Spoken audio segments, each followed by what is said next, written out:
সবচাইতে শ্রেষ্ঠতম দোয়ার স্থান হলো মা বাবা।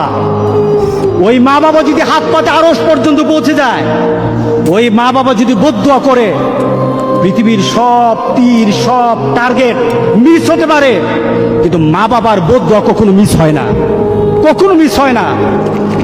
আর সন্তান মা বাবার জন্য যখন দোয়া করে, পৃথিবীর কোনো হুজুর, পৃথিবীর কোনো বুজুর্গ ব্যক্তির দোয়া কবুলের ব্যাপারে সন্দেহ থাকতে পারে, কিন্তু সন্তান যখন মা বাবার জন্য দোয়া করে, এই দোয়া আল্লাহ ফেলে দেয় না। সুবহানাল্লাহ। কারণ মা বাবার এই দোয়াটা শিখিয়ে দিয়েছেন আল্লাহ সুবহানাহু ওয়া তাআলা, রব্বির হামহুমা কামা রব্বায়ানি সগীরা।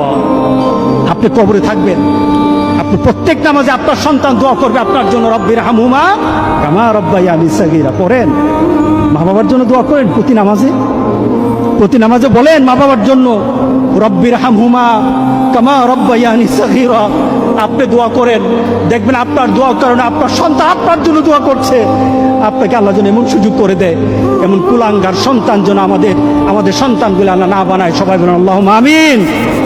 আপনার দালান, আপনার বাড়ি, আপনার সম্পদ, আপনার ব্যবসা, আপনার পৃথিবীর প্রতিপত্তি যত কিছু আছে, সব আপনি দুনিয়াতে ফেলেই চলে যেতে হবে, কিন্তু সন্তান কিন্তু আপনাকে ছেড়ে দিবে না। সন্তান আপনাকে ছেড়ে দিবে না। ভালো সন্তান রেখে যাবেন, কবরে শুয়ে শুয়ে আপনার সন্তানের দোয়া পাবেন।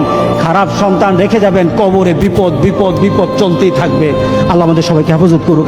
আমিন বলি।